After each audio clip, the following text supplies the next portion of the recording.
बिस्मिल्लाहिर्रहमानिर्रहीम, अस्सलाम वालेकुम नाजरीन, सुबह बखैर। वेलकम टू सुनो पाकिस्तान। उम्मीद है आप सब बिल्कुल ठीक ठाक होंगे, खैर खैरियत से होंगे जहां पर भी होंगे। मैं हूं उज़ैर मलिक और मेरे साथ हैं जन्नत जमशेद और मैं उम्मीद करती हूँ आप सब लोग खैरियत से होंगे। मुल्की और बैनुल अक़वामी अहम खबरों और तज्ज़ियों के साथ entertainment, infotainment, social issues, health tips और बहुत सी इंटरेस्टिंग मालूमात सजा एक और शो आपकी खिदमत में हाजिर कर रहे हैं। उम्मीद करते हैं हमेशा की तरह आज का शो भी आपको पसंद आएगा। बिल्कुल जनाब, और आप भी सोशल मीडिया के जरिए हमारे इस प्रोग्राम का हिस्सा बन सकते हैं। अगर आप में कोई ऐसा टैलेंट छुपा है जिसे आप दुनिया के सामने लाना चाहते हैं, या फिर हमारे प्रोग्राम में किसी खास टॉपिक या इशू पर माहिरीन की राय जानना चाहते हैं, तो सोशल मीडिया पर मौजूद हमारे मुख्तलिफ प्लेटफॉर्म्स के जरिए आप अपनी बात हम तक पहुंचा सकते हैं।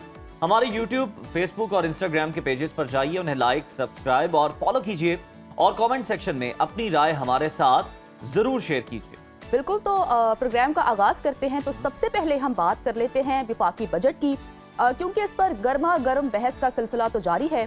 हुकूमत ने उज़ैर दावा किया है कि ये एक अवाम दोस्त और हमेशा की तरह के अवाम दोस्त और बैलेंस बजट है, जिसमें तनख्वाहदार तबके को हम बड़ा रिलीफ दे रहे हैं। जबकि अगर हम मौशरी माहिरीन की बात करें और अपोजिशन जमातों के मौक़िफ़ की बात करें, तो वो कहते हैं कि ये अवाम दोस्त नहीं बल्कि ये अशराफिया का बजट है, इलीट क्लास का बजट है और अवाम का दुश्मन है ये बजट। इसमें कॉरपोरेट और प्रॉपर्टी सेक्टर में अशराफिया को खुली छूट दी गई है और सुपर टैक्स में कमी ने इस तासुर को मज़ीद तक़वियत दी है।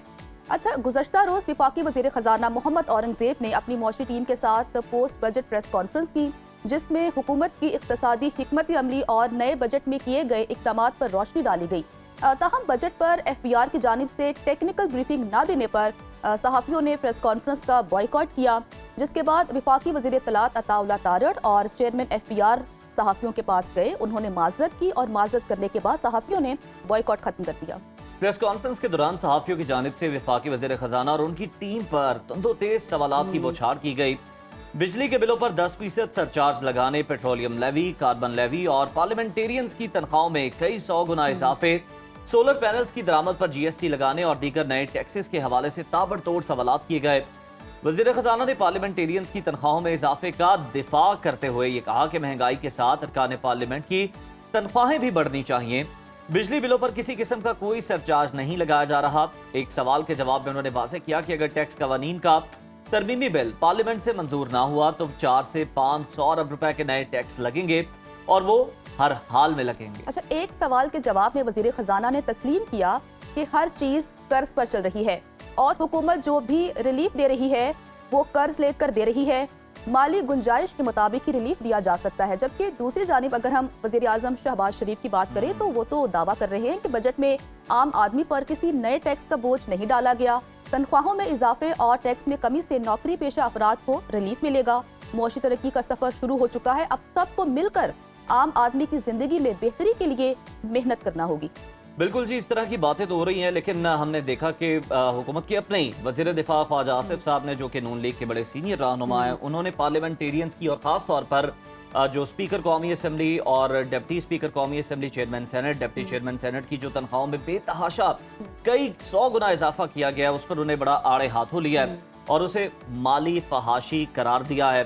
और आप देखें कि खुद ही हुकूमत के वजीर इस बात पर तनकीद कर रहे हैं, तो अवाम का जो पैमाना है वो कहाँ तक पहुंचा होगा? उज़ैर, अगर हम ग्राउंड रियलिटी की बात करें तो जितने भी हमारे अरकान कौमी असम्बली हैं, जो सेनेट के अरकान हैं, उनके साइड बिजनेसेस होते हैं, किसी के कारखाने हैं, किसी की मिल्स हैं, किसी के पेट्रोल पंप्स हैं, लैंडलॉर्ड्स हैं। तो मेरा नहीं ख्याल कि अगर उनकी तनख्वाहों में इजाफा होता है तो कोई खातिर खा उनकी जिंदगी में कोई तब्दीली आती होगी। लेकिन आई हैव नो आइडिया कि वफाकी वज़ीर ख़जाना ने भी इस बात की तायद की और कहा कि उनकी बढ़नी चाहिए क्योंकि महंगाई बहुत हो गई है।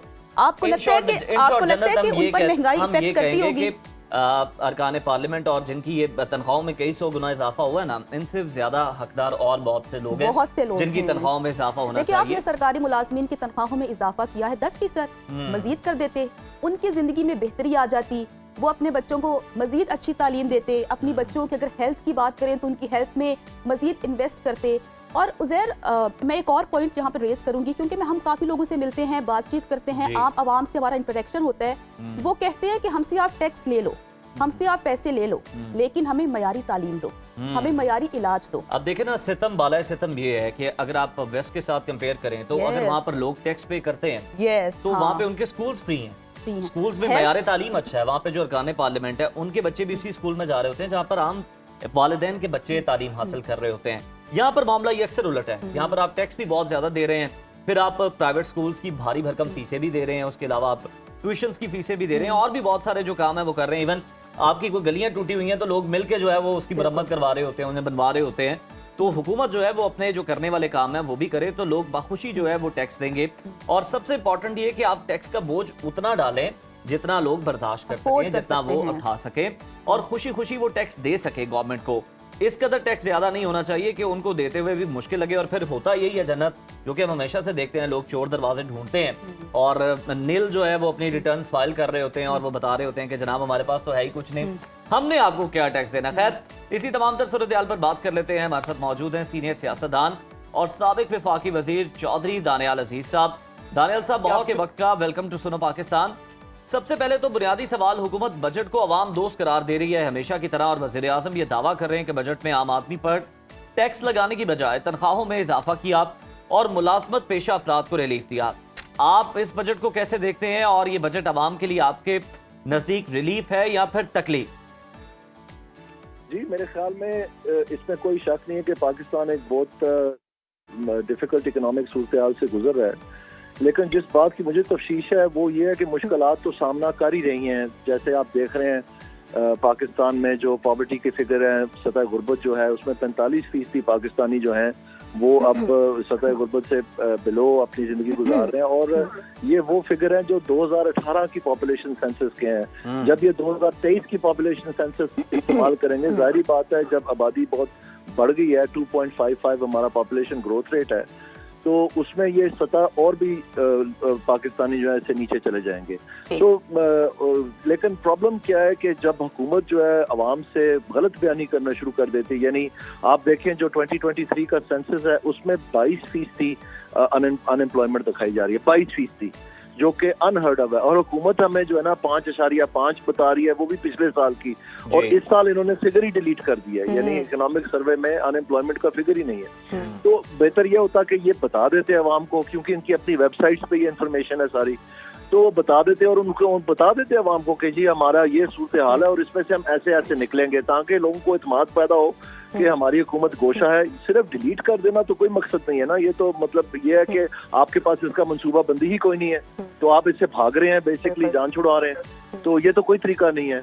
और दूसरी बात ये है कि हुकूमत ने पिछली साल जब IMF का पहला प्रोग्राम का बजट बनाया ये जून में, तो उन्होंने उस वक्त हम स्टैंड बाय अरेंजमेंट में थे और उसके बाद सितंबर में ये EFF पास हुआ, तो उस वक्त इन्होंने पाकिस्तान को बताया कि जी असूली फैसला हमारा ये है कि हमने बराबरी की टैक्सेशन करनी है और अनप्रोडक्टिव सेक्टर्स को हमने डिस्करेज करना है, उनको भी टैक्स नेट में लाना है और हमने प्रोडक्टिव सेक्टर्स की तरफ जाना है। उसमें से सबसे बड़ा एक था वो रियल एस्टेट था।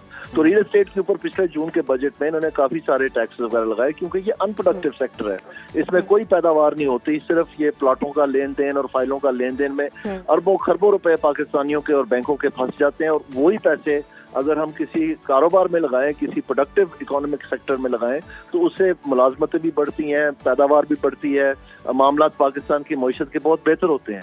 तो इन्होंने इस साल क्या किया कि वो सारे के सारे टैक्सेस हटा दिए और जो पैदावार वाले सेक्टर थे, जैसे एग्रीकल्चर है मसलन, जो पाकिस्तान की 37% लोग एम्प्लॉयड है, 70% आबादी हमारी रूरल एरियाज में रहती है, उनके लिए कुछ भी नहीं, बल्कि उन्हें हमें सुलझाया जा रहा है ये बता के कि इनके ऊपर हमने 18% टैक्स नहीं लगाया खाद के ऊपर और पेस्टिसाइड के ऊपर, तो ये हमारा बड़ा कमाल है। भाई आप बताएं आपने इसको उठाया कैसे सेक्टर को, उसके लिए किसी किस्म का कोई इकदाम नहीं।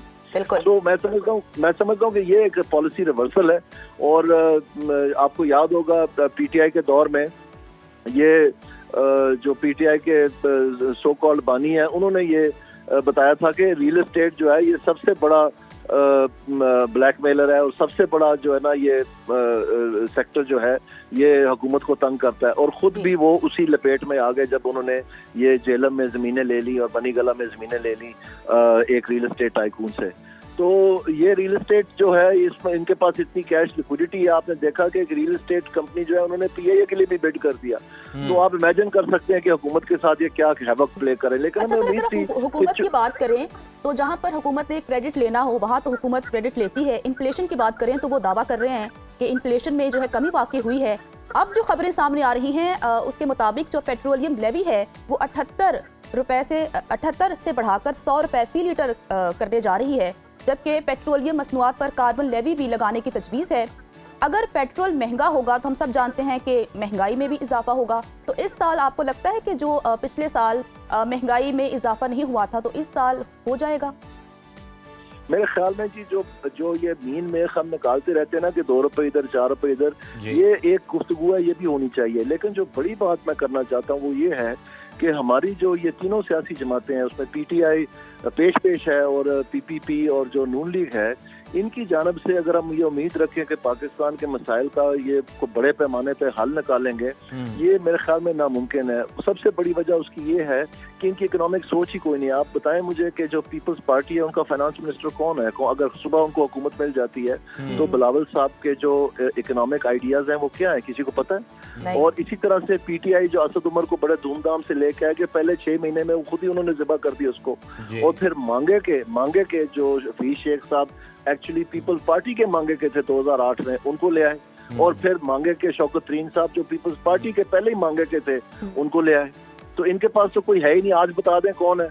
और इसी तरह से नून लीग है, इनके बड़े धूमधाम से ये जब न्यूक्लियर टेस्ट हुए थे तो उस वक्त हादसाती तौर पर डार साहब को बना दिया था, क्योंकि सरताज अजीज साहब ने फॉरेन एक्सचेंज के ऊपर कोई बेहतर मैनेजमेंट नहीं की थी, तो इनको हादसाती तौर से कॉमर्स मिनिस्ट्री से ले आए और उसके बाद ये उसमें पक्के हो गए। फाइनली इनकी क्वैकरी ने पाकिस्तान को उस नहज पे पहुंचा दिया कि पाकिस्तान की इकोनॉमी जो है डिफॉल्ट की तरफ जा रही थी, तो फिर इनको वहां से हटाना पड़ा। तो अब आप मुझे बताएं कि ये जो मांगे के लेके आए औरंगजेब साहब, इनके पास कौन सा फाइनेंस, कौन सी थिंकिंग है? असल में तो नून लीग है, उनकी जो हायरार्की है वो तो इस सारे प्रोग्राम के खिलाफ है। उन्होंने तो स्टीवन डरकॉन प्लान जो अगस्त 14 को लॉन्च होना था वो नहीं करने दिया, और फिर आके दिसंबर में उन्होंने उड़ान प्लान ले आए, और फिर जनवरी में वो स्टीवन डरकन प्लान भी अनाउंस कर दिया, वो प्राइम मिनिस्टर के वेबसाइट पे चढ़ा दिया। तो इसलिए ये टोटल कंफ्यूजन है। और ये देखें, सिर्फ ये नहीं है, सूबाई सतह पर आप देख लें, मतलब ये है कि हमारा जो सेवियर है पाकिस्तान का, हमारी रीढ़ की हड्डी, वो एग्रीकल्चर है। तो बजाय इसके कि एग्रीकल्चर को प्रमोट किया जाए, चेचा के उसको अपने हाल पे ही रहने देते, वो भी नहीं हो सका। बल्कि इन्होंने क्या किया कि उसकी तबाही में पेश थे। ये 3,900 रुपए की फी मन जो इन्होंने वादा किया था, आखिरी दिन तक वादा करते रहे गंदम के हवाले से कि जी हम आपसे ये खरीदेंगे, और उसमें क्या हुआ कि जब टाइम आया हुआ तो आखिरी दिन उनको कह दिया कि जी 1 टका भी नहीं हमने देना आपको। तो उसके बाद जब अगला साल आया, ये जो पिछला साल अभी गुजरा है, ये फरवरी में जो हार्वेस्टिंग सीजन गया है, उसमें क्या किया इन्होंने कि दिसंबर से अपने जो स्टॉक्स थे वो मार्केट में रिलीज करने शुरू कर दिए एट बिलो मार्केट प्राइसेस, ताकि ये दबी रहे कीमत और काश्तकार को फिर कुछ ना मिले। तो इस तरह से आपकी ग्रोथ जो 6.1% पाकिस्तान को बचाने वाली थी एग्रीकल्चर की, वो वेदर की वजह से नहीं, ये पॉलिसीज की वजह से नीचे आई है। और बिल्कुल ये पॉलिसीज का फेलियर है और बहुत ज्यादा कंफ्यूजन है जिसका आप भी जिक्र करें। एक और कंफ्यूजन है दानियाल साहब, टैक्स महसूलात हुकूमत के लिए एक बहुत बड़ा चैलेंज बन चुके हैं। विफाकी बजट में एफबीआर के महसूलात का तखमीना जो मुकर्रर किया गया है और रवा माली साल से 18% ज्यादा मुकर्रर किया गया है, क्या आपको लगता है कि एफबीआर ये टारगेट अचीव कर पाएगा? टैक्स नेट बढ़ाना हुकूमत के लिए आखिर चैलेंज क्यों बन चुका है? मेरे ख्याल में जी जो इस साल इनको रिलीफ मिली है कि जो स्टेट बैंक के मुनाफे में 2.4 ट्रिलियन रुपीज इजाफी हुकूमत पाकिस्तान को हासिल हुए हैं, जो कि अनोमलस है, यानी ये हर साल नहीं होना। ये एक माजी के जमा थे कुछ, और कुछ जो है वो हाई इंटरेस्ट रेट की वजह से ये आ गए। तो एक तो इनके लेने के बावजूद जो है, जब मार्च का रिव्यू हुआ IMF के साथ, तो 622 अरब रुपए जो हैं इनको हदफ कम करना पड़ा ताकि वो पूरा कर दे, और वो भी अभी तक मशकूक है बात कि वो भी पूरा होता है कि नहीं। तो इस तरह से आप समझ लें कि 3 खरब रुपए यानी 3 ट्रिलियन रुपीस जो हैं इनको इजाफी मिल रहे हैं पिछले साल का जो 12.9 ट्रिलियन का इन्होंने बजट पूरा करना था। तो इस साल इन्होंने 14 पे कर दिया। तो जब ये चीजें इनको हासिल नहीं होंगी, यानी 3 ट्रिलियन आप समझ लें कि ये अगर कर सके तो प्रोबेबली ये 11 के करीब कर पाएंगे, जो इस साल 12 भी नहीं कर पा रहे। तो इस सूरत हाल में मेरा नहीं ख्याल है कि हदफ पूरा करेंगे। बल्कि इसके अलावा मैं आपको एक बात बता देता हूँ, जो इन्होंने पॉलिसी इम्प्लीमेंटेशन सितंबर से लेके जून तक करनी थी आईएमएफ के प्रोग्राम के तहत, वो उन्होंने बेशतर नहीं की। यानी इन्होंने एग्रीकल्चर टैक्स लगाना था, वो नहीं लगाया, सिर्फ लॉज पास कर दिए। वो अक्टूबर में लॉज बनने थे, वो आके कहीं मार्च से पहले बने। जनवरी में ये लागू होना था, इन्होंने कहा कि हम पोस्टपोन कर रहे हैं जून तक। अभी भी इनका फुट ड्रैगिंग का इनका कोई इरादा नहीं है इसको करने। कहीं कानूनों में रेट ही नहीं है कि वो कौन सा लगाना है, अभी तक वो मशकूक है बात। तो इसकी इनकी तैयारी भी कोई नहीं है। तो ये उसके अलावा फिर ये जो ताजर दोस्त ऐप है, इसको इन्होंने आईएमएफ को कह के कहा जी इसको खत्म ही कर दें, हमने नहीं ये करना। तो अगर रिटेल नहीं है तो एग्रीकल्चर नहीं है, तो फिर रियल एस्टेट के इन्होंने सारे टैक्सेस अभी वापस कर दिए हैं, तो रह क्या गया आपसे? तो इनसे ये पूरा हदफ नहीं होना, और जून के बाद इनसे इम्प्लीमेंटेशन भी कोई नहीं होनी। मैं नून लीग को बहुत अच्छी तरह जानता हूँ, इन्होंने इस चीजों से भाग जाना है। और ये पाकिस्तान में हमारा फन रहा है। पिछले 25 प्रोग्राम अब होने को जा रहे हैं। अगर आप ये क्लाइमेट चेंज और रेजिलियंस का प्रोग्राम इंक्लूड कर दें एज द 25th, तो 24 पहले थे, 25वां ये है। तो इन 24 प्रोग्रामों के बाद पाकिस्तान का इंटरनेशनल नाम पड़ा हुआ है कि ये वन ट्रांच कंट्री है।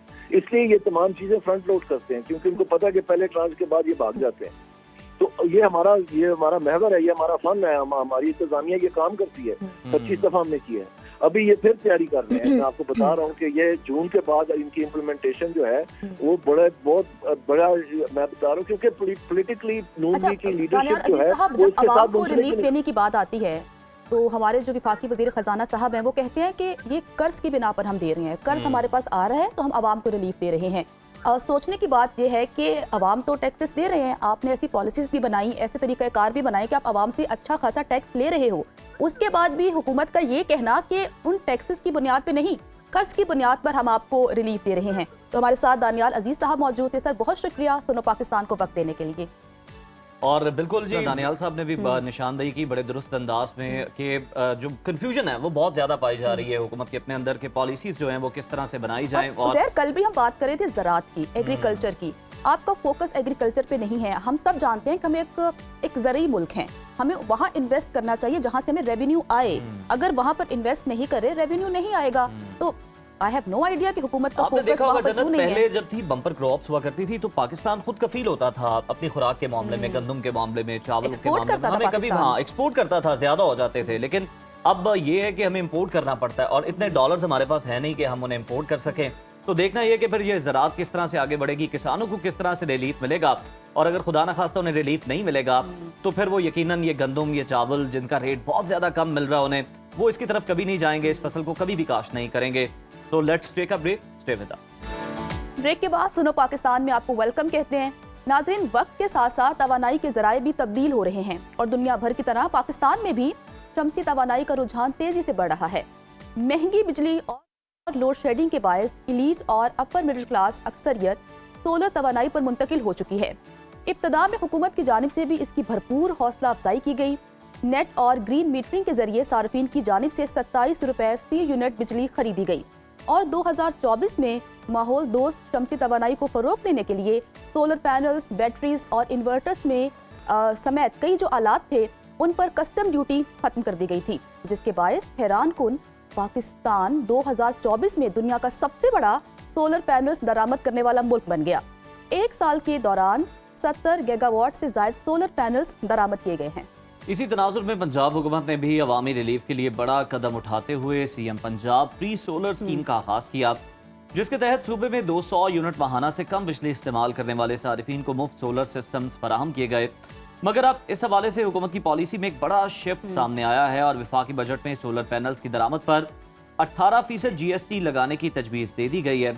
इसका जवाब ये बताया जा रहा है कि दरामदी और मकामी सोलर मसनूआत के दरमियान मुकाबले को बराबर करने की जरूरत है। इससे पहले इक्तिसादी राबता कमेटी ने नेट मीटरिंग पॉलिसी में भी तब्दीली की मंजूरी दी, जिसके तहत अब घरेलू सारिफीन से बिजली का यूनिट 27 रुपए की बजाय सिर्फ 10 रुपए में खरीदा जाएगा। इन तमाम इकदाम से शमसी तवानाई के फरोग पर कितना असर पड़ेगा? क्या ये तब्दीलियां आम सारिफ के लिए फायदे का बायस होंगी या एक नई मौशी रुकावट खड़ी करेगी? इसी सब पर बात करने के लिए हमारे साथ स्टूडियोज में मौजूद हैं solar expert professor doctor Zaheer Javed Paracha साहब। अस्सलाम वालेकुम सर, कैसे हैं आप? वेलकम टू सुनो पाकिस्तान। अच्छा सर, कि जैसा कि हमारा आज का टॉपिक है कि हालिया बजट में सोलर पैनल्स की दरामद पर 18% GST लगाने का फैसला आपकी नज़र में दुरुस्त है? जी बिल्कुल भी नहीं है दुरुस्त। देखें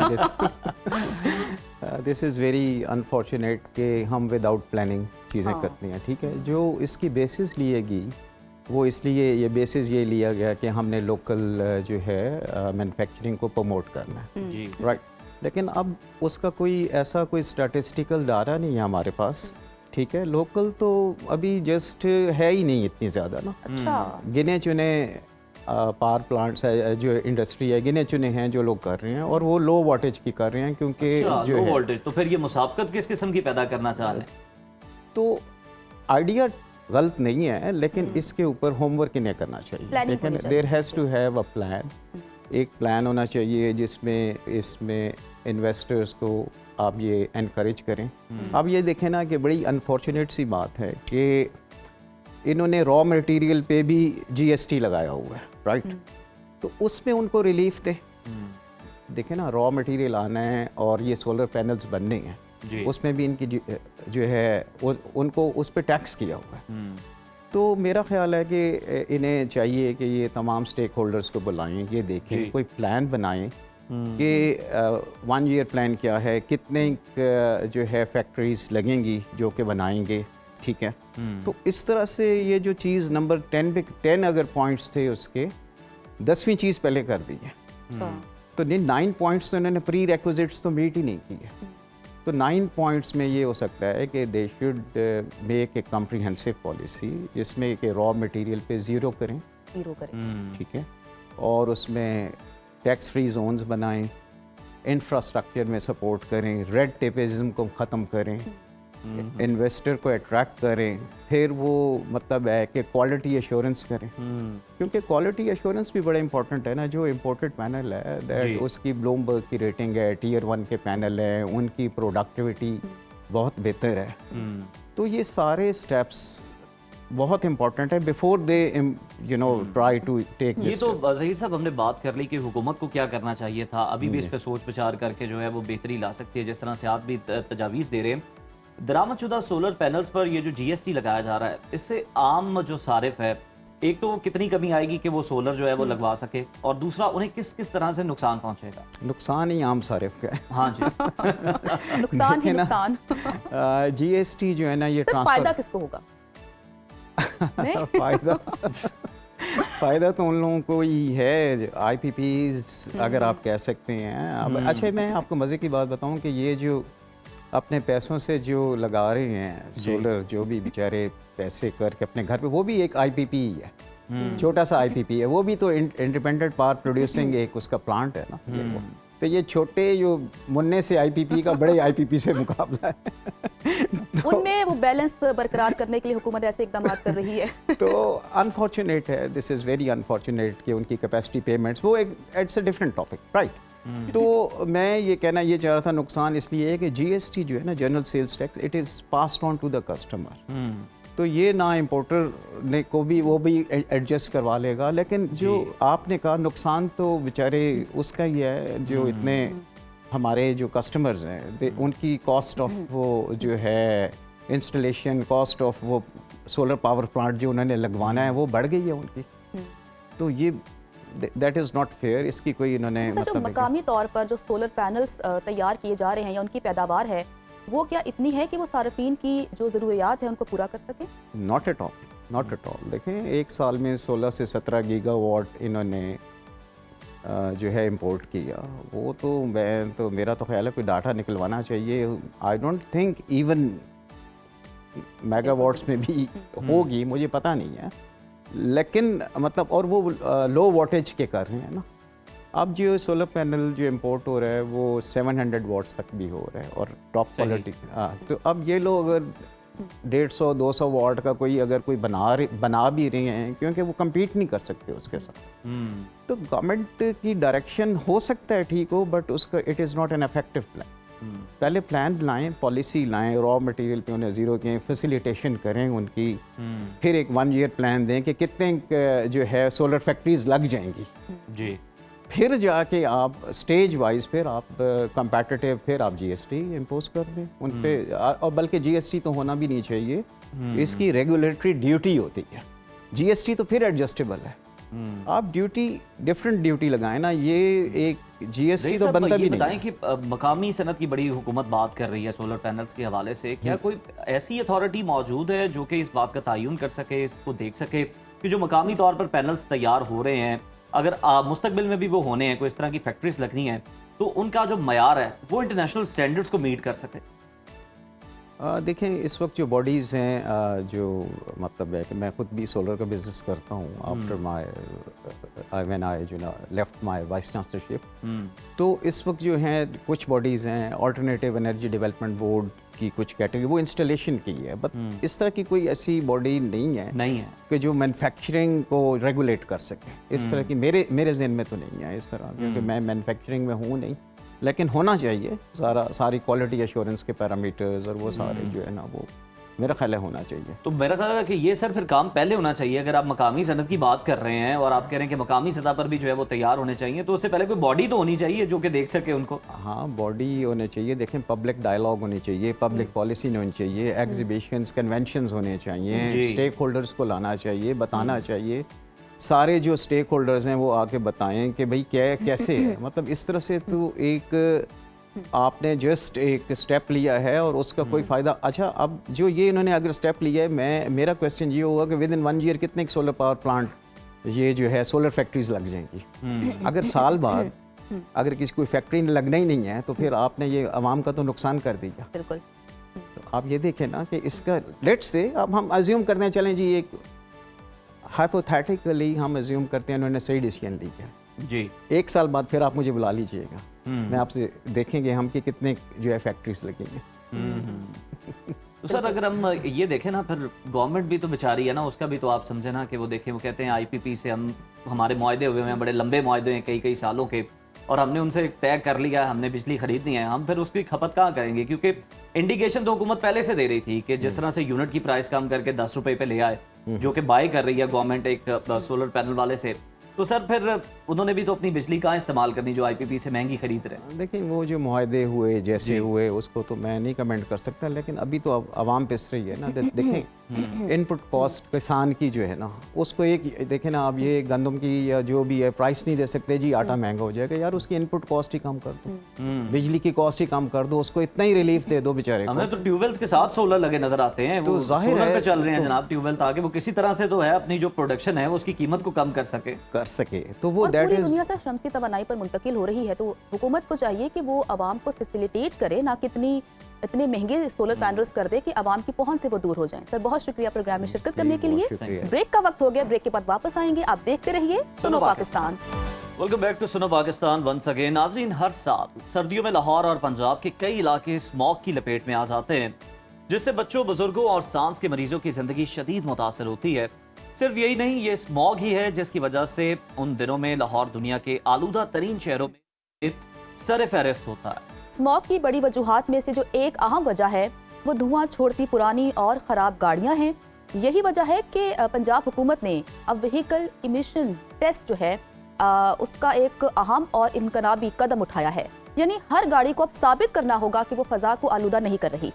लाहौर में इब्तदाई तौर पर 8 पॉइंट्स पर यह इमिशन टेस्टिंग सिस्टम शुरू किया गया है, जो कि हर गाड़ी की एग्जॉस्ट गैसेस का मुआयना करता है और पास होने पर उसे ग्रीन स्टिकर जारी किया जाता है।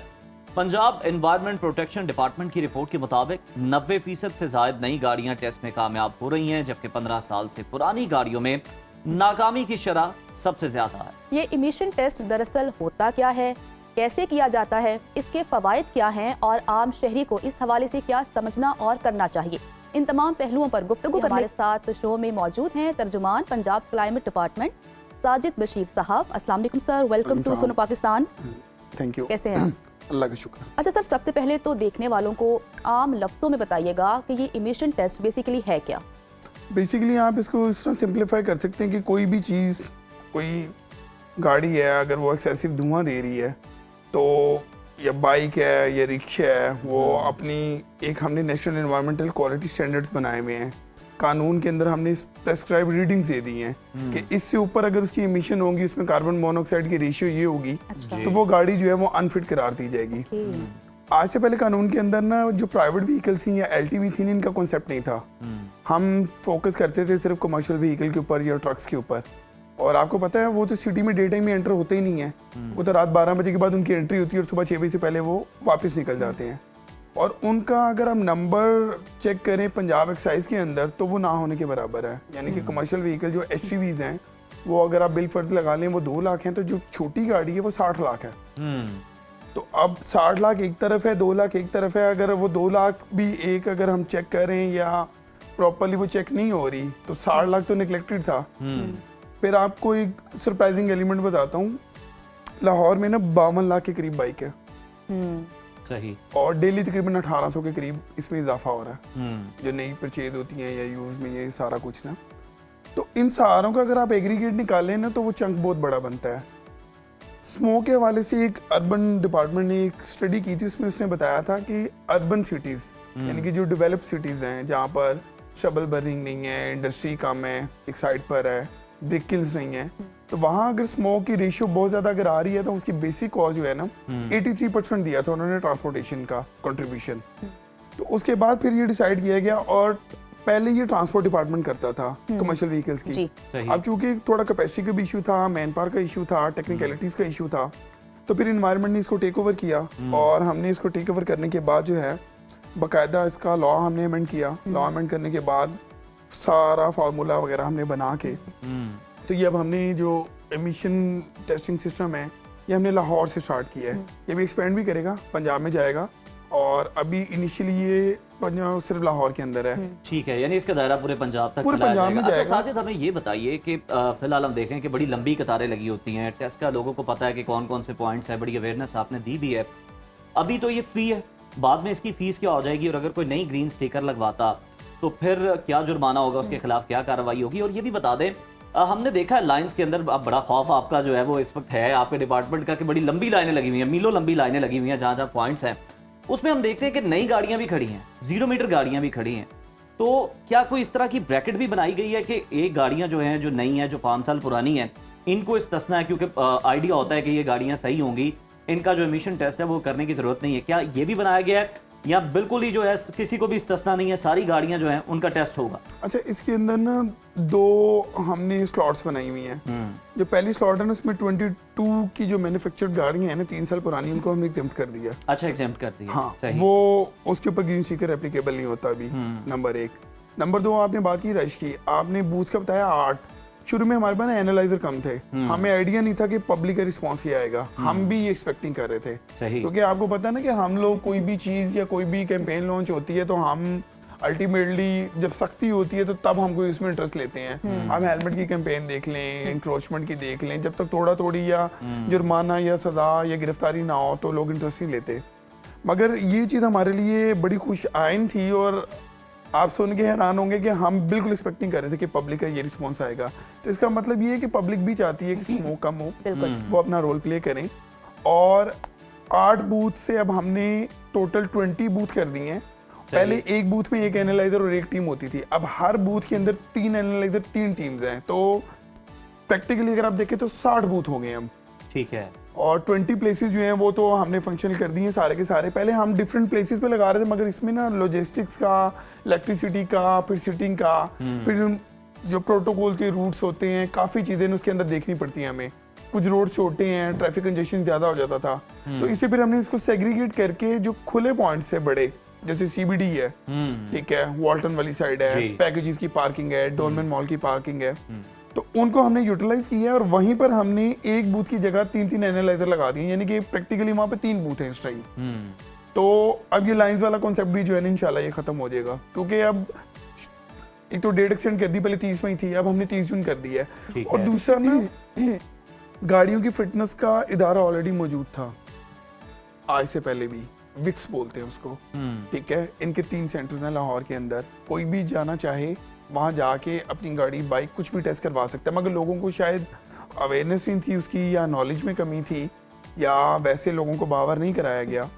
तो अगर हम लोगों के पास रश लगता है तो वो उधर भी जा सकते हैं। उसके अलावा आपने एक चीज़ नोटिस की होगी कि आपने कहा कि यार लाइनें बहुत ज़्यादा लंबी हैं, थोड़ा सा लोग शायद पैनिक एलिमेंट की तरफ चले जाए कि यार ये पता नहीं गाड़ी चलेगी नहीं चलेगी, गाड़ी वाकई नहीं चलेगी, स्मोक सीजन में बिल्कुल नहीं चलेगी अगर ग्रीन स्टिकर नहीं होगा। बिल्कुल। मगर हमने इसकी डेडलाइन एक्सटेंड कर दी, 30 जून तक कर दी।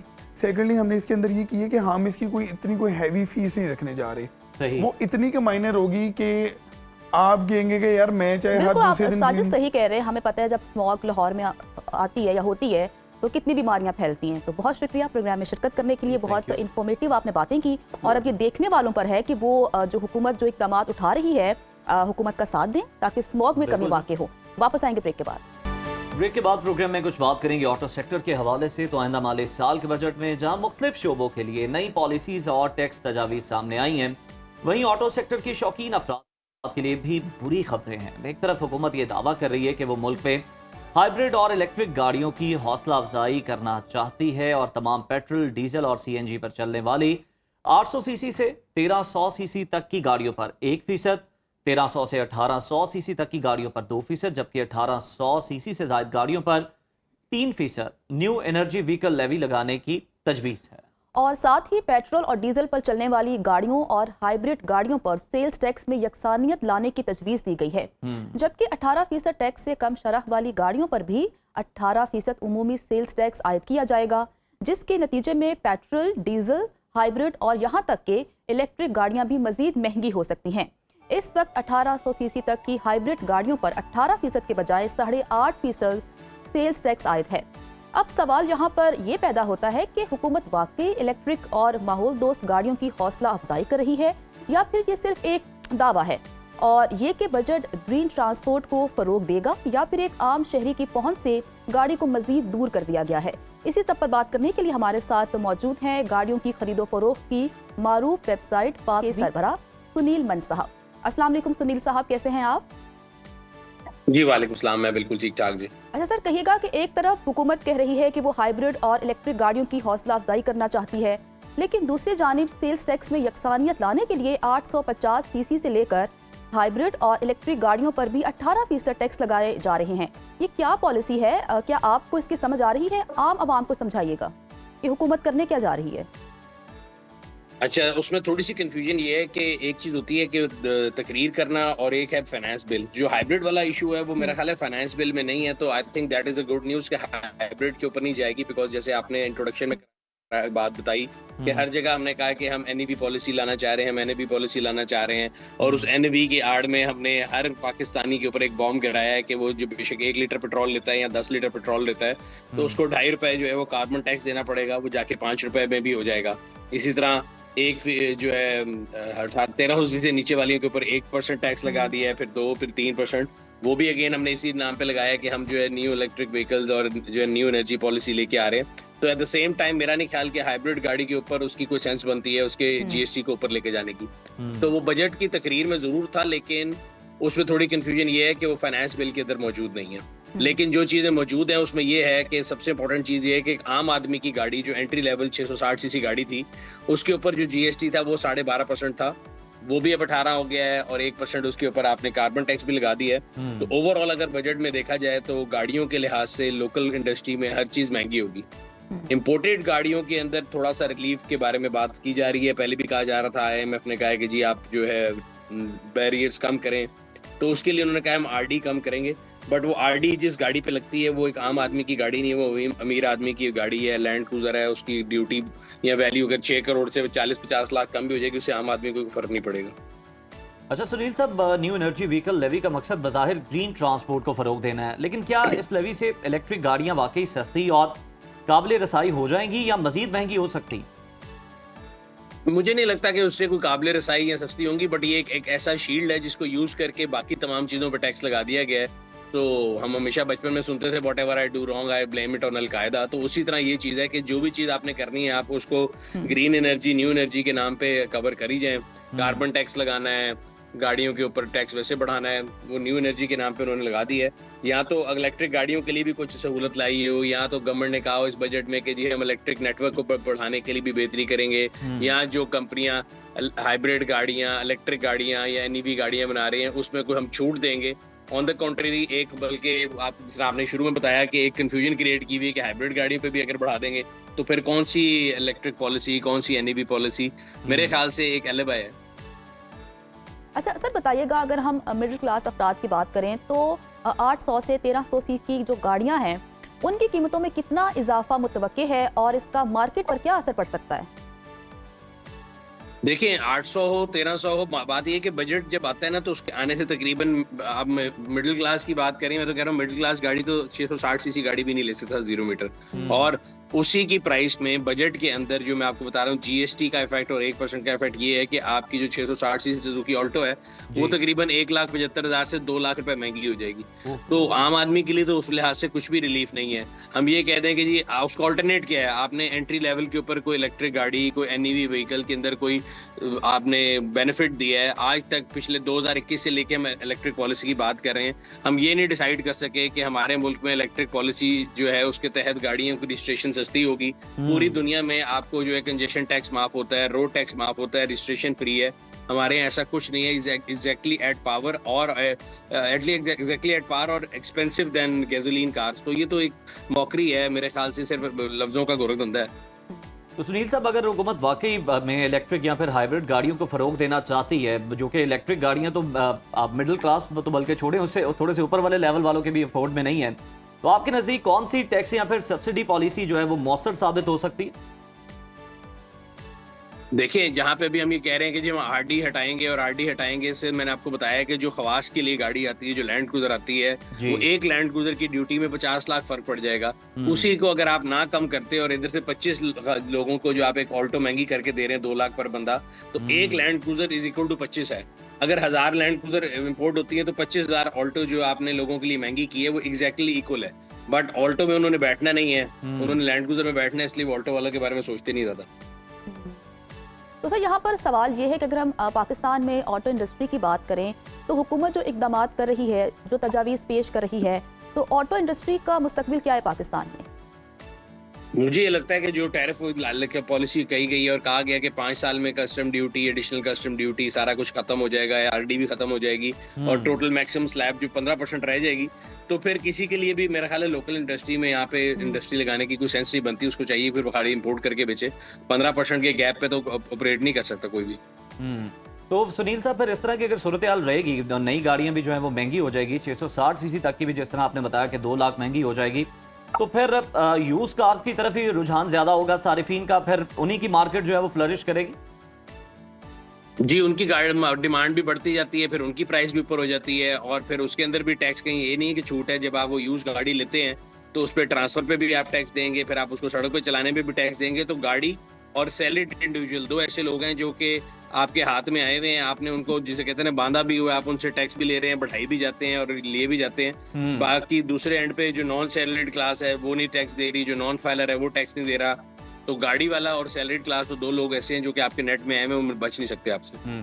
अच्छा सुनील साहब, आप हम देखते हैं कि गाड़ियों के जो सारिफीन हैं उनके लिए बड़ी आप अवेयरनेस उन्हें देते हैं और बड़ी उनको इन्फॉर्मेटिव जो है इन्फॉर्मेशन भी आप पास ऑन कर रहे होते हैं, उन्हें बता भी रहे होते हैं। ज़रा ये भी गाइड कर दीजिएगा, कोई मशवरा दीजिएगा, तजवीज़ दीजिएगा, जो सारे इस वक्त गाड़ी लेने के ख्वाहिशमंद है, अब जो टैक्सेस की सूरत हाल है, तो क्या ऑप्शंस उनके पास रह जाती?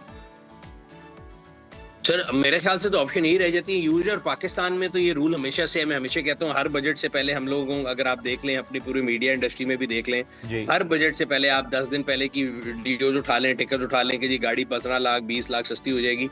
And I have been seeing at least 30 of them in my, मुझे कहते हैं ना अपने होश में, मैं पिछले 30 बजट देख चुका हूँ। मुझे नहीं याद पड़ता कि कभी भी गाड़ी सस्ती हुई हो। तो आई थिंक जिस दिन भी गाड़ी ले लें सस्ती है, हर अगले आने दिन वाले दिन महंगी होती जाएगी और इस चीज पे बंदा इत्तेफाक करता रहे कि जी बजट में गाड़ी सस्ती होगी, तो ये खामख्याली है। बिल्कुल ठीक है, आप दुरुस्त फरमा रहे हैं कि बज़ाहिर इस तरह का कोई भी जो है इम्कान नजर नहीं आता। हर बजट में बात जरूर होती है कि गाड़ी सस्ती होगी, लेकिन ऐसा होता नहीं है।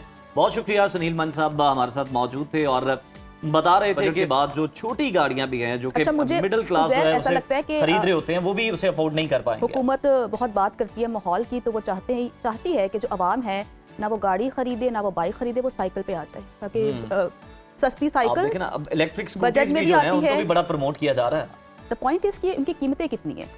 At the end of the day सब यही कोशिश करते हैं कि उन्हें कोई भी चीज़ जो है वो मयारी कीमत में मिल जाए, अच्छी कीमत में मिल जाए। और एक और बड़ी अहम बात की जिसकी तरफ निशानदेही की कि जो लैंड क्रूजर्स हैं, जो बड़ी गाड़ी हैं, उनमें मतलब आप पैसे कम कर रहे हैं, लेकिन जो छोटी अमीरों ऑल्टो को गाड़ियां रिलीफ हैं दिया या- जा रहा है, हाँ। गरीबों को तकलीफ दी जा रही है, यही बस पॉलिसी इन है शॉर्ट हुकूमत यही की। है। तो जनाब हम एक और आपसे साथ खबर शामिल कर हाँ। लेते हैं, शेयर करते हैं। ये खबर है गुलकार आसिम अजहर के हवाले से, जिन्होंने 3 साल बाद अदाकारा मीरब अली से अपनी मंगनी खत्म करने का ऐलान कर दिया। ये ऐलान उन्होंने गुज़श्ता रात इंस्टाग्राम पर अपनी एक स्टोरी अपलोड करते हुए किया है। अच्छा, आसिम ने स्टोरी में फैंस को मुखातिब करते हुए लिखा कि हम आपसे एक ज़ाती बात शेयर करना चाहते हैं क्योंकि हम समझते हैं कि ये हमारे फैंस और दोस्तों का हक है। उन्होंने कहा कि काफ़ी सोच और गौर व फिक्र के बाद हमने बाहमी रजामंदी से अपने रास्ते अलग करने का फैसला किया है। हमने माजी में खूबसूरत लम्हात शेयर किए और एक बेहतर मुस्तकबिल के ख्वाब देखे थे, लेकिन जिंदगी हमेशा हमारी मर्जी के मुताबिक नहीं चलती। हम एक दूसरे की और अपने खानदानों की दिल से इज्जत करते हैं और हमेशा करते रहेंगे। उन्होंने फैंस से गुजारिश की है कि वो उनकी प्राइवेसी का ख्याल रखें। बिल्कुल जनाब, इस पोस्ट के सामने आने के बाद आसिम और मीरब ने एक दूसरे को इंस्टाग्राम पर अनफॉलो भी कर दिया है। और खैर ये शोबिस की दुनिया है, यहाँ कभी भी कुछ भी हो सकता है। तो हम दोनों फनकारों के लिए नेक तमन्नाएं रखते हैं और उम्मीद करते हैं कि ये फैसला दोनों के लिए बेहतर साबित हो। बिल्कुल। और अगर हम आसिम अजहर की उज़ैर बात करें तो आपको याद होगा कि हानिया आमिर के साथ के उनके बहुत अच्छे ताल्लुकात थे और हानिया आमिर ने भी ऐसे ही अनाउंस किया था कि आसिम मेरे दोस्त हैं। तो मेरे लिए तो, क्योंकि मुझे तो बहुत अच्छा लगता था ये कपल, लेकिन अगर दोनों राजी नहीं थे तो फिर हम क्या कर सकते हैं। आगे बढ़ते हैं, आगे भी एक अहम खबर है वो आपके साथ शेयर करते हैं। वो ये है कि आम फजा जिसमें हम सांस लेते हैं, एक दिन हम इसी हवा से पेट्रोल भी हासिल कर सकते हैं। अगर नहीं सोचा तो सोच लीजिए, क्योंकि ये ख्वाब अब हकीकत का रूप धार चुका है। बिल्कुल जी, अमरीकी रियासत कैलिफोर्निया की एक इनोवेटिव कंपनी एयरसेला ने एक ऐसी हैरत अंगेज मशीन तैयार कर ली है जो फिजा से कार्बन डाइऑक्साइड और नमी को सक करती है और इसे पेट्रोल, डीजल या फिर जेट फ्यूल में बदल देती है। सबसे अहम बात यह कि इस मशीन से हासिल होने वाला पेट्रोल ड्रॉप इन है, यानी ये बगैर किसी तब्दीली के आम गाड़ियों में इस्तेमाल किया जाता है। नाजरीन, ये मशीन कोई जादू नहीं है, बल्कि जदीद टेक्नोलॉजी, नैनो फिल्टर और कैटलाइसिस का कमाल है। मशीन में मौजूद ये खास टेक्नोलॉजी फजा से कार्बन डाइऑक्साइड लेती है, इसमें हाइड्रोजन शामिल करती है और फिर इसे केमिकल प्रोसेस के जरिए माया फ्यूल में तब्दील कर देती है। और इंटरेस्टिंग फैक्टर ये कि अगर ये पूरा अमल काबिल तजदीद तवानाई जैसे सोलर या फिर विंड के जरिए किया जाए तो ये कार्बन न्यूट्रल फ्यूल कहलाता है, यानी ये माहौल को नुकसान पहुंचाने की बजाय इसे साफ रखने में मदद फराहम करता है। माहिरीन इससे मुतालिक कहते हैं कि अगर ये टेक्नोलॉजी आम हो जाए तो दुनिया का फॉसिल फ्यूल्स यानी तेल और गैस पर इन्हिसार कम हो जाएगा, जिसका सीधा सा मतलब ये है कि कम स्मॉग, कम माहौलियाती आलूदगी और एक बेहतर मुस्तकबिल। फिलहाल ये मशीन इब्तदाई मराहिल में है, मगर साइंसदानों का दावा है कि अगले चंद बरसों में ये ईंधन का एक नया और माहौल दोस्त मुतबादिल बन सकती है। तो अच्छी खबर है, कुछ अच्छी इन्वेंशंस हो रही हैं जो कि एनवायरनमेंट को जो है वो बेहतर कर रही हैं। वैसे भी हम सब जानते हैं कि क्लाइमेट चेंज की वजह से पूरी दुनिया मुतासिर हो रही है और पाकिस्तान तो बहुत ज्यादा मुतासिर हो रहा है। तो इस तरह की इन्वेंशंस वक्त की जरूरत है। बिल्कुल जी, वक्त की जरूरत है। और यहाँ पर वक्त जो हो गया वो एक ब्रेक का हो गया। ब्रेक से हम वापस आते हैं तो दोबारा आपसे मुलाकात होती है, कुछ इंटरेस्टिंग स्टोरीज आपके साथ शेयर करेंगे, कुछ बड़े जबरदस्त मेहमान हमारे साथ मौजूद होंगे। तो देखते रहिए सुनो पाकिस्तान। व्यूअर्स, आज दुनिया भर में चाइल्ड लेबर के खात्मे का आलमी दिन मनाया जा रहा है। एक ऐसा दिन जो हमें याद दिलाता है कि वो नन्हे हाथ जिनमें खिलौने होने चाहिए, वो स्कूल की किताबों की बजाय ईंटें उठा रहे हैं और कलम की बजाय हथौड़ा पकड़े अपने बचपन का बोझ ढो रहे। यूनाइटेड नेशंस के मुताबिक इस वक्त दुनिया भर में 21 करोड़ से जायद बच्चे ऐसे हैं जो 5 से 17 साल की उम्र में मुशक्कत पर मजबूर हैं। उनमें से बेशतर खतरनाक माहौल में काम करते हैं, जहां उनकी सेहत, तालीम और जिंदगी तीनों दांव पर लगे होते हैं। दूसरी जानिब पाकिस्तान का हाल भी मुख्तलिफ नहीं है। इंटरनेशनल लेबर ऑर्गेनाइजेशन और यूनिसेफ की हालिया रिपोर्ट के मुताबिक सिर्फ पाकिस्तान में 1 करोड़ से जायद बच्चे चाइल्ड लेबर का शिकार हैं और ये तादाद रोज बरोज बढ़ती जा रही है। खास तौर पर सिंध, जनूबी पंजाब, बलूचिस्तान और केपी के दूर दराज इलाकों में ये मसला शिद्दत इख्तियार कर चुका है। हमारे आइन का आर्टिकल 11 वाज़े तौर पर कहता है कि 14 साल से कम उम्र बच्चों को किसी फैक्ट्री, कान या खतरनाक जगह पर मुलाजमत नहीं दी जा सकती। इसी मकसद के लिए कई कवानीन भी मौजूद हैं, जिनमें employment of children act 1991, factories act 1934 और माइंस एक्ट 1923 जैसे कवानीन शामिल हैं। लेकिन सवाल ये है कि अगर कवानीन मौजूद हैं तो फिर ये 1 करोड़ बच्चे अब भी क्यों मजदूरी करने पर मजबूर हैं? इन्हीं सवालात के जवाब जानने के लिए और चाइल्ड लेबर से जुड़े समाजी, कानूनी और अखलाकी पहलुओं पर गुफ्तगू करने के लिए हमारे साथ स्टूडियोज में मौजूद हैं मुमताज समाजी कारकुन और एडवोकेट सईदात मेहदी साहब। अस्सलाम वालेकुम सर, वेलकम टू सुनो पाकिस्तान। कैसे हैं आप? Thank you so much. बहुत अच्छा सर, आज का जो टॉपिक है बहुत ही हसास टॉपिक है। अगर हम चाइल्ड लेबर की बात करते हैं तो ये मसला है कि जो सबके सामने हो रहा है, ऐसा नहीं है कि ये जुर्म हम छुप कर रहे हैं। हम सबको पता है कि हम किसी होटल में जा रहे हैं, किसी ढाबे पर हैं या किसी के घर जा रहे हैं तो हम बच्चों को काम करता देखते हैं। क्या वजह है कि हम अपने सामने जुर्म होता देख रहे हैं लेकिन कुछ कर नहीं पा रहे? कवानीन मौजूद हैं, अमल दरामद नहीं हो पा रहा। Thank you so much. आपका पहले तो बहुत शुक्रिया कि आज के दिन की मुनासबत से आपने बात करने का मौका फ़राहम किया। अनफॉर्चुनेटली चाइल्ड लेबर जो है वो एक वर्स्ट फॉर्म है एक्सप्लॉयटेशन की, एब्यूज़ की, जो हमारे ना सिर्फ मुल्क के बच्चों के साथ बल्कि जैसे आपने फिगर्स बताए पूरी दुनिया के अंदर जो है ये होता है। लेकिन मसला ये होता है कि क्या आपके लॉज, आपकी पॉलिसीज़ क्या उसको टैकल करने की कैपेसिटी रखते हैं? आपका सिस्टम जो है ऐसी प्रैक्टिसेस की जो है वो मुमानत करता है या नहीं करता? आपने कुछ लॉज का जिक्र भी किया, बल्कि ये लॉज अब रिपील भी हो चुके हैं। 1991 का लॉ जो था वो restriction on employment of children act, Punjab ने अपना एक लॉ बना लिया था 2016 के अंदर। इसी तरह prohibition of child labour act, brick kilns act एक बना लिया था। इसी तरह डोमेस्टिक वर्कर्स एक्ट बना लिया। मुख्तलिफ लॉज जो थे पंजाब के अंदर इंट्रोड्यूस करवाए। तमाम सूबों ने अपने अंदर अपनी अपनी टेरिटरीज़ के अंदर लॉज पास किए। अनफॉर्चुनेटली अगर हम देखें तो कभी भी स्टेट की उस तरीके से प्रायोरिटी नहीं रही बच्चे कि हम उनके ऊपर ज़्यादा फोकस कर सकें। जब भी कोई बड़ा हादसा होता है तो हम देखते हैं कि कुछ दिनों के लिए ख़बरें लगती हैं, कुछ दिनों के लिए जो है वो गवर्नमेंट भी एक्शन में आती है, कुछ दिन के लिए जो है वादे वईद होते हैं और उसके बाद वही सिचुएशन हो जाती है। अहम फैक्टर गुर्बत भी तो है ना? अब बिल्कुल गुर्बत एक फैक्टर है, लेकिन गुर्बत का ये मतलब नहीं है कि बच्चे को उसके फंडामेंटल राइट्स से महरूम कर दिया जाए। जब भी एक बच्चा चाइल्ड लेबर में जाता है तो वो अपने बुनियादी हकूक़ से महरूम हो रहा होता है। किसकी वजह से? बड़ों की वजह से ना, उसका अपना कोई कसूर नहीं होता। तो हम किसी भी बच्चे को, हम कहते हैं चाइल्ड राइट्स और ह्यूमन राइट्स, कभी भी बच्चे के ह्यूमन राइट्स जो हैं वो इस बुनियाद पर छीने बता रहे हैं कि कवानीन मौजूद है, उन्हें अमेंड भी किया गया, उनमें बेहतरी भी लाई गई है, रिफॉर्म्स भी की गई हैं, आइन और कवानीन भी मौजूद हैं, लेकिन उसके बावजूद चाइल्ड लेबर का हम देख रहे हैं कि खात्मा नहीं हो पा रहा। आप क्या समझते हैं कि असल मसला, असल रुकावट है कहाँ पे? बिल्कुल, मैं वही बात दोबारा करूँगा कि स्टेट जो है अनफॉर्चुनेटली उस तरीके से कभी बच्चों को प्रायोरिटी नहीं उस तरीके से दी गई जिस तरीके से आप देखें ख़वातीन के लिए स्पेशल डिपार्टमेंट्स मौजूद हैं, स्पेशल उनके लिए बजट एलोकेट होता है, लेकिन बच्चों के लिए कोई ना तो अभी तक हमें स्पेशल डिपार्टमेंट्स नज़र आते हैं, ना उस तरीके से कोई चाइल्ड प्रोटेक्शन पॉलिसी। पंजाब, बल्कि मुबारकबाद देनी चाहिए, इसी महीने पंजाब ने पहली दफ़ा चाइल्ड प्रोटेक्शन पॉलिसी पास की है। अभी तक पूरे पाकिस्तान के अंदर ना किसी और सूबे के अंदर मौजूद है, ना स्टेट लेवल पर, ना ही किसी और इंस्टीट्यूट में जहाँ पर बच्चे मौजूद होते हैं वहाँ पर चाइल्ड प्रोटेक्शन पॉलिसी का रिवाज है। तो चाइल्ड प्रोटेक्शन पॉलिसी डायरेक्शन देती है कि किसी भी टेरिटरी के अंदर के बच्चों के साथ कैसे डील किया जाएगा, स्टेट किस तरीके से बच्चों के मामलों को लेकर चलेगी। तो ये पहला एक अच्छा कदम है जो इस महीने में गुड न्यूज़ मिली कि चाइल्ड प्रोटेक्शन पॉलिसी पास हुई। तो अभी तक हमने 70 सालों में चाइल्ड प्रोटेक्शन पॉलिसी हमारे यहाँ मौजूद नहीं थी जो प्रायोरिटीज़ को तय कर रही होती। बाकी जहाँ तक कवानीन पर अमल दरामद का ताल्लुक है, क्यों अब तक चाइल्ड लेबर मौजूद है, तो वो प्रायोरिटीज़ का इशू है। हम उस तरीके से अभी तक बच्चों को वो राइट्स, फॉर एग्जांपल आपने एक आर्टिकल बताया, आर्टिकल 11, इसके अलावा आर्टिकल 25 ये कहता है कि 5 से 16 साल तक की उम्र का हर बच्चा स्टेट के एक्सपेंस के अंदर स्कूल में होगा। लेकिन फिगर्स ये कहते हैं कि 33 मिलियन बच्चे जो हैं आउट ऑफ स्कूल है। अगर वो आउट ऑफ स्कूल है तो वो कहाँ पर है? ऑब्वियसली वो चाइल्ड लेबर में है, वो गलियों में है, वो सड़कों के ऊपर है। बताइएगा, जो पंजाब की आपने बात की है कि बच्चों के हवाले से एक पॉलिसी आई है, उसके अंदर क्या ऐसी चीज़ें मौजूद हैं जो कि बच्चों की बेहतरी में बड़ा रोल प्ले कर सकती हैं? अब ये बड़ा देरीना मुतालबा था चाइल्ड राइट्स ऑर्गेनाइजेशंस का भी, इंटरनेशनल हमारी जो कमिटमेंट्स हैं उनका भी, उनकी तरफ से भी डायरेक्शंस और इस किस्म की रिकमेंडेशंस आती रहती थी। चाइल्ड प्रोटेक्शन पॉलिसी किसी भी जगह पर डायरेक्शन को तय करती है कि बच्चों के हकूक़ को किस तरीके से बच्चे अवेल करेंगे अपने उस रीजन के अंदर।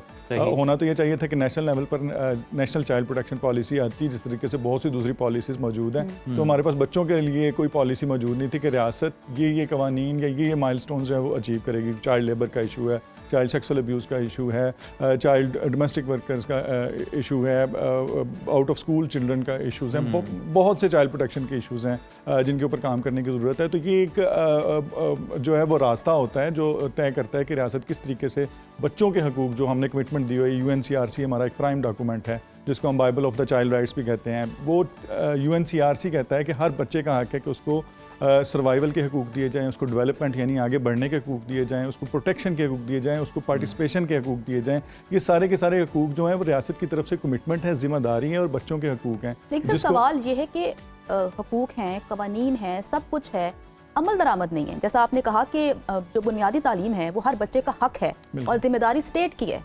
आइन में लिखा हुआ है, लेकिन अब हम देख रहे हैं नहीं मिल रही तालीम। बिल्कुल, ये असल में जो हमारे रियासती मशीनरी कह लें, इदारे कह रहे हैं, उनकी प्रायोरिटी नहीं रहती। हालांकि मुस्तकबिल है पाकिस्तान का ये। बिल्कुल, बजटरी एलोकेशंस उस तरीके से नहीं हो पाती कि हर बच्चा जो है वो अपने राइट से मुस्तफ़ीज़ हो सके, हर बच्चा जो है वो स्कूल के अंदर दाखिल हो सके। स्टेट के एक्सपेंस पे जो कमिटमेंट हमारे आइन के अंदर दी गई है कि हर बच्चा जो है स्कूल के अंदर जाएगा जब उसकी उम्र 5 से 16 साल तक है, तो बुनियादी और फ्री एंड कंपल्सरी एजुकेशन जो है वो रियासत प्रोवाइड करेगी। तो होना तो ये चाहिए कि इतनी जो है बजटरी एलोकेशन हो कि कोई भी बच्चा आउट ऑफ स्कूल ना हो।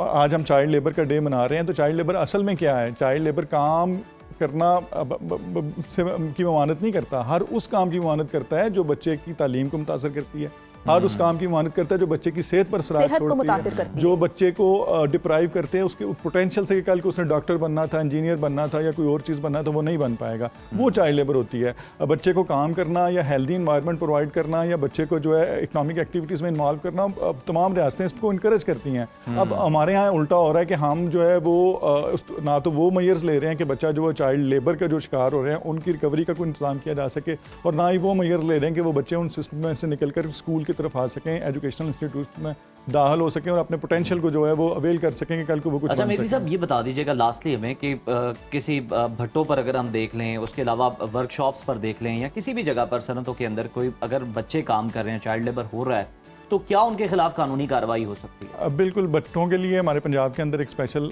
लॉ बनाया गया था, prohibition of child labour at brick kilns act 2016, और restriction on employment of children act एक जर्नल लॉ है जो ममानत करता है कि कोई भी बच्चा जिसकी उम्र 15 साल से कम है वो किसी भी ऐसे शोबे में काम नहीं करेगा। एक लंबी लिस्ट है जिसमें तो वो 18 तक वो पाबंदी लगाता है कि वर्स्ट फॉर्म ऑफ जो चाइल्ड लेबर के नेचर के जो काम है उनमें तो बिल्कुल भी काम नहीं किया जाएगा, और 15 साल की उम्र तक किसी भी स्टैब्लिशमेंट में वो काम नहीं करेगा। अच्छे कवानीन मौजूद हैं। ब्रिकलिंस पे तो उन्होंने यहाँ तक पाबंदी लगाई कि अगर बच्चा स्कूल टाइम्स के अंदर नज़र भी आया तो उस बच्चे को सील कर दिया जाएगा। ये पंजाब के अंदर एक प्रोग्रेसिव लॉ 2016 में इंट्रोड्यूस करवाया गया था। अभी रिसेंटली 2019 के अंदर एक लॉ पास किया गया, डोमेस्टिक वर्कर्स एक्ट, जिसके तक पाबंदी लगाई गई कि 15 साल तक की उम्र का बच्चा घरों में काम नहीं करेगा। लेकिन अनफॉर्चुनेटली अगेन इन्फोर्समेंट के इश्यूज आते हैं, कुछ हमारी कह लें कि कैपेसिटी के इश्यूज़ हैं कि हमारी जो डिपार्टमेंट्स हैं या लॉ इन्फोर्समेंट एजेंसीज हैं उस तरीके से कॉम्प्रीहेंड ही नहीं कर पाते कि ये चाइल्ड अब्यूज़ के मामलात हैं, एक्सप्लॉयटेशन के मामलात हैं, और इनके अंदर कैसे रिस्पॉन्स देना है, कैसे रिकवर करना है बच्चे को, किस तरीके से जो है प्रोसिक्यूशन करनी है वहाँ पर मामला। जब लोगों को सजा नहीं होगी, जब लोगों के अंदर डर पैदा नहीं होगा, तो ऑब्वियसली डेटरेंस क्रिएट नहीं होगी और चाइल्ड लेबर आपको नजर आएगी। सिर्फ कवानीन बनाने नहीं चाहिए, उन पर अमल दरामद भी करवाना चाहिए। और हमेशा हम तरक्की याफ्ता मुल्कों की बात करते हैं तो वहाँ के जो बच्चे होते हैं ना, स्टेट ओन करती है उन्हें बुनियादी हकूक फराहम करती है।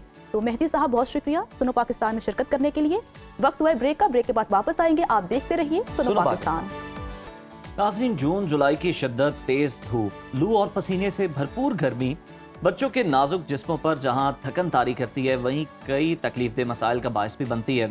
खास तौर पर हीट रैशेस, नक्सीर फूटना और आंखों में जलन या सूजन जैसे मसाइल गर्मियों में आम होते जा रहे हैं। बिल्कुल उज़ैर, और अहम बात यह है कि इन तकालीफ की जो शिद्दत है वो सिर्फ जिस्मानी नहीं बल्कि नफ्सियाती भी हो सकती है, क्योंकि एक छोटा बच्चा जब अपनी कैफियत बयान ना कर सके और वालिदैन परेशान हों तो ये दोनों के लिए तशवीश का बायस बनता है। ऐसे में ज़रूरी है कि हम घरेलू सतह पर मौसर और कुदरती इलाज से न सिर्फ इन बीमारियों से अपने बच्चों को महफूज रखें बल्कि ज़रूरत पड़ने पर बर वक्त इलाज भी कर सके। तो इसीलिए हमने अपने प्रोग्राम में इनवाइट किया है मारूफ हर्बलिस्ट हैं नैयर आपा। अस्सलाम वालेकुम, कैसी हैं आप? वेलकम टू सुनो पाकिस्तान। हाँ जी, थैंक यू। अच्छा आपा, जैसा कि आज का हमारा टॉपिक है, गर्मी की शिद्दत में बहुत ज़्यादा इजाफा हो चुका है, हीट वेव का अलर्ट जारी है। अगर हम छोटे बच्चों की बात करें तो इस मौसम में उन्हें काफ़ी जो है वो तकलीफ होती है, जैसे हमने बात की रैशेस, नक्सीर फूटना। तो अगर हम कुदरती इलाज की बात करें तो छोटे बच्चों का इलाज कैसे किया जा सकता है? सबसे पहले तो ये है कि इस चीज़ की जो है वो बहुत ज़्यादा एहतियात करें कि बच्चों को बिल्कुल कॉटन के, लॉन के बल्कि कपड़े जो है वो पहनाएं। दिन में 2 दफ़ा उन्हें नहलाएं और उनके जो खुराक के अंदर जो है ना, वो बच्चे हैं, जारी सी बात है कि उनको जब प्यास लगती है उन्हें नहीं पता चलता कि हमने पानी पीना है। तो बच्चों को जो है ना वो आप बार बार जो है वो पानी पिलाएं, ठीक है, डिहाइड्रेशन ना होने दें, क्योंकि ये सारे प्रॉब्लम मसले मिसाइल होती तब है जब डिहाइड्रेशन होती है, पानी की कमी होती है, जिस समय जो है वो गर्मी हो जाती है बहुत ज़्यादा। और बच्चों की खुराक का लाइट खुराक जो है वो दें, जैसे पतली खिचड़ी हो गई और इस तरह की चीज़ें। हम लोग जो है वो फ्राइज बना के जो है वो फ्राई चीज़ें, नगेट्स, इस तरह की चीज़ें, तो इस मौसम में इस तरह की चीज़ों को जो है वो आप अवॉइड करें, ठीक है। पानी जो है वो प्रॉपर जो है वो बच्चों को जो है वो दें, ठीक है।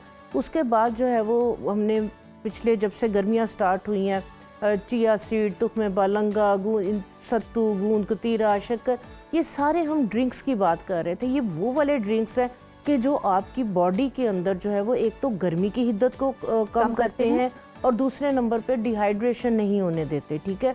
तो छोटे बच्चों की जब हम बात करें तो जो ब्लस्टर्स हैं, जैसे गर्मी दाने हैं, ये बन जाना, जैसे नक्सीर का जो है वो फूट जाना, इस तरह के इशू बहुत ज़्यादा हो जाते हैं, ठीक है, बहुत कॉमन है। तो बच्चों को जो है वो कोशिश करें कि धूप के अंदर, गर्मी के अंदर जो है वो मत उन्हें लेके जाएं। तो उसके लिए जो सबसे बेहतरीन है, जो कि मेरे भी अजमुद्दा भी है और मैं भी अपने घर में ख़त्म नहीं होने देती हूँ, ठीक है, ये है गूंद कतीरा। ये सिर्फ आप ये सिर्फ 2-3 टुकड़े मैंने रात को भिगोए हैं और ये देखें फूल के 2 से 3 टुकड़े, बिल्कुल छोटे से 2 से 3 टुकड़े भिगोए हैं, ये पूरी जो है ना ये भर गया, ठीक है। ये इतना ज़बरदस्त है छोटे बच्चों के लिए, ये बिल्कुल टेस्टलेस है, इसका ये नहीं है कि कोई टेस्ट है, ठीक है। तो ये और साथ जो है वो सागुदाने की आप खीर बना लें, सागुदाना बहुत टेस्टी होता है, बच्चे बहुत शौक से खाते हैं। तो इन दोनों को आप जो है वो जैसे 2 टेबलस्पून इसको मिक्स करके इसके अंदर आप जो है वो थोड़ा सा हनी ऐड कर दें, लाल शरबत जो है घर में होता है या वो टेस्ट के लिए, ठीक है। तो दूध डाल के इसकी जो खीर है, यानी कि मेन चीज़ है ये गूंद कतीरा, ये क्या करता है कि ये आपकी बॉडी के अंदर एक तो डिहाइड्रेशन नहीं होने देगा, दूसरे नंबर पे ये मैदे के अंदर जो गर्मी है उसको सोख लेगा, अंदर बॉडी के अंदर जो है वो हिद्दत और गर्मी जो है वो नहीं होने देगा। उसकी वजह से फिर जो है वो जिस तरह से आपने बात की कि आंखें जो है वो जलन हो रही होती हैं, आंखें लाल हो गई, हीट अप हो रही होती है बॉडी, तो इसके साथ जो है ना ये वाली प्रॉब्लम, ये वाला इशू नहीं होगा, ठीक है। बच्चों को दिन में 2 दफ़ा जो है वो आप टब में बिठाएं।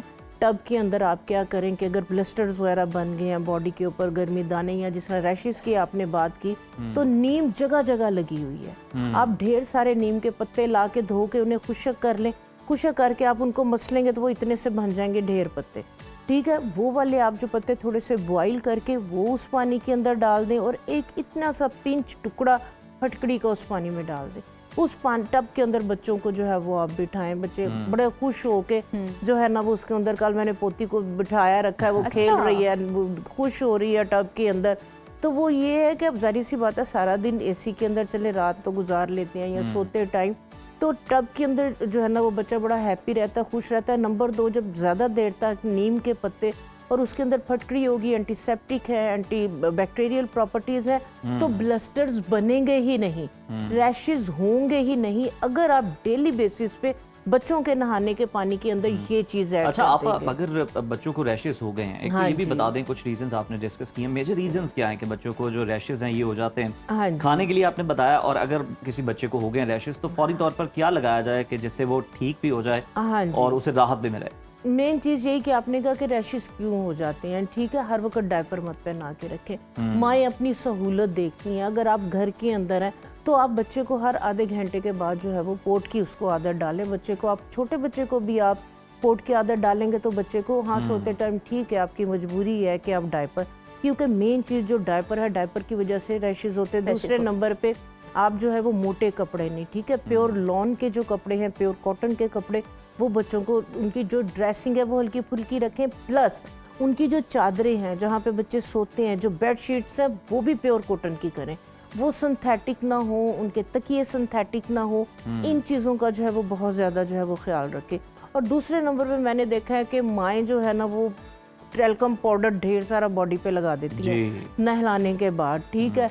प्रिकली हीट, गर्मी आई है, प्रिकली हीट पाउडर वो इंतहाई खतरनाक है। वो पोर्स को क्लॉग कर देता है, वो मसामों को बंद कर देता है, ठीक है। तो वो बच्चों की स्किन के लिए जो है तो ना, कहती हैं कि वो पाउडर लगाने से दाने नहीं आते। नहीं, बिल्कुल भी नहीं। वो टेम्परेरी अगर आपने लगाया Powder है, महंगी क्रीमें हैं इसके अलावा prickly- भी। हाँ जी, क्रीम्स फिर काफ़ी हद तक बेहतर रहती हैं। ये एक बहुत सस्ता कैलामाइन लोशन, ये अच्छा। बहुत सस्ता सा एक लोशन है, ठीक है। ये इतना ज़बरदस्त लोशन है, हर मेडिकल स्टोर, कोई गांव देहात कहीं पे भी है, ये हर जगह पे जो है वो मौजूद होता है। तो कैलामाइन लोशन इंतहाई सस्ता है, नहलाने के बाद जो है वो अब जैसे गांव देहात जहाँ पे जो है वो एसी वगैरह की सहूलत नहीं है, होती। कूलर भी नहीं है, गर्मी है बहुत ज़्यादा, तो ये कैलामाइन लोशन जो है वो इसको नहलाने के बाद पूरी बॉडी के ऊपर आप जो है वो सारा लगा दें। इसके साथ इतना कूलिंग इफेक्ट रहता है और किसी किस्म के कोई भी दाने वगैरह रैशेज नहीं होते। नहीं अगर कैलामाइन लोशन, ठीक है, हर जगह पंसारी की दुकान से जो है वो मेंथोल मिल जाता है, क्रिस्टल्स फॉर्म के अंदर होता है। ये मैं अपनी तरफ से मेंथोल उठा के लाई हूँ, लेकिन ये मेरे पास असा तो ज्वाइन पड़ी थी, तो वो तकरीबन इसी तरह के क्रिस्टल्स होते हैं मेंथोल, ठीक है। वो अगर आप 100 रुपए की भी आप मेंथोल ले आएंगे ना, तो वो इस तरह से स्टिक्स होती हैं। आपने क्या करना है कि आप इस तरह से शावर बॉटल लें और एक सिर्फ मेंथोल का टुकड़ा छोटा सा, अच्छा आपा ये क्या है? ये पानी है, पानी सिंपल है, वाटर के अंदर बेशक रोज वाटर ले लें, ठीक है, एक छोटा सा टुकड़ा मेंथोल का और एक छोटा सा टुकड़ा फटकड़ी का, ठीक है। जैसे एक गिलास अगर पानी है, एक गिलास के अंदर आपने एक बड़ी वाली चुटकी फटकड़ी की और एक टुकड़ा मेंथोल का डाल के उसको शावर बॉटल के अंदर डाल के आप रख लें, ठीक है। आप गाँव में हैं, देहात में हैं, जहाँ पे नहीं ये फैसिलिटी है, वैसे भी घरों के अंदर भी, तो आप नहलाने के बाद फुल बॉडी के ऊपर इसको स्प्रे कर दें। अच्छा आपा ये तो आप फुल बॉडी की बात कर रही हैं, आंखों की अगर मैं बात करूं, क्योंकि हाँ जी। आंखों में सूजन हो जाती है, हाँ जी, उसका क्या और हाल ये है? जो हमारे बाइक यूजर्स हैं, इनकी आईज बहुत ज्यादा रेड हो जाती हैं गर्मियों हाँ के अंदर। जी, हाँ जी, गर्मियों के अंदर आंखें, आप सुबह में आप जब फेस वॉश करें अपनी आंखों को लाजमी धोएं, मेन चीज, ठीक है। आप जब वॉशरूम ठंडे यूज पानी किया से है, ठंडे पानी या से, नॉर्मल आप पानी टैप से? वाटर से, टैप वाटर, ठंडा पानी जरा सुकून देता है। अगर नहीं ठंडा पानी अवेलेबल तो आप ठंडे पानी से आंखों को धोएं, ठीक है। दूसरे नंबर पे कहते हैं जी rose water, rose water. Rose water एक चीज जहन में रखें कि प्योर फॉर्म के अंदर बहुत कम ब्रांड्स हैं जो दे रहे हैं। अदरवाइज जितने कॉस्मेटिक्स शॉप पे, जो मेरा अपना पर्सनल एक्सपीरियंस है, मैं गलत नहीं कह रही हूँ, प्योर भी कंपनियां बना रही हैं, तो उन्होंने क्या किया होता है, उसमें एसेंस डाले हुए हैं, खुशबू डाली हुई है, वो फायदा देने की बजाय नुकसान देता है। अच्छा। इस वजह से मैं इस हक में नहीं हूँ कि आपको मैं कहूँ कि आप जाएं काउंटर से जो है वो रोज वाटर ला के आंखों में स्प्रे कर लें। सबसे बेहतरीन जो तरीकाकार है, आप एक कटोरी लें, कटोरी के अंदर ठंडा पानी डालें, एक चुटकी नमक की उसमें डालें। उसके अगर आंखों में रैशेज हो गए हैं या इस तरह की कोई भी प्रॉब्लम, रेड हो गई है, स्वेल हो रही हैं, तो आप उस पानी के अंदर आंखों को डाल के 1-2 मिनट तक झपकें, ठीक है। दोनों आंखों को आप इस तरह से करेंगे, आप देखेंगे कि आपको फौरी तौर पे जो है वो रिलीफ मिलेगा, सुकून मिलेगा, ठीक है। और फिर सन ग्लासेस का जो है वो आप यूज़ करें, ये आप लाजमी करें।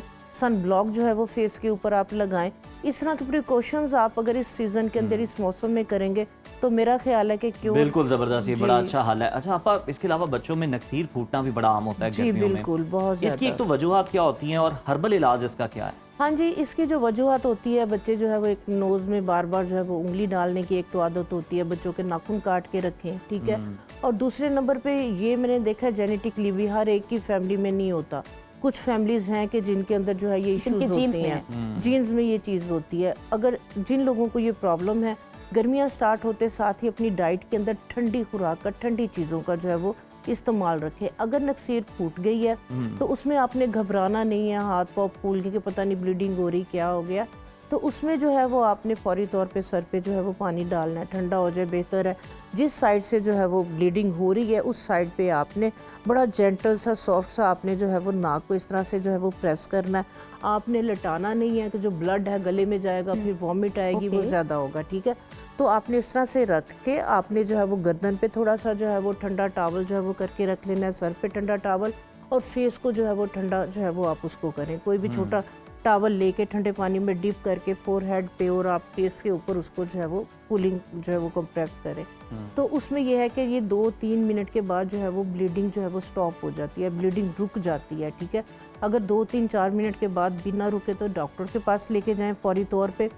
ठंडी चीज़ों का इस्तेमाल, जिन लोगों को ये इश्यूज होते हैं वो 3 या 4 बजे के बाद अगर मजबूरी है निकलना तो 3-4 बजे के बाद जो है वो बाहर के जो भी काम करने, अदरवाइज अवॉइड करें गर्मी को। और अपनी डाइट के अंदर, अपनी खुराक के अंदर ज़्यादा जो है वो ठंडी चीज़ें इस्तेमाल करें, मुरगन ग़िज़ाएं, गर्म चीज़ें, अपनी डाइट का जो है ये प्रॉपर जो है वो ख्याल रखें।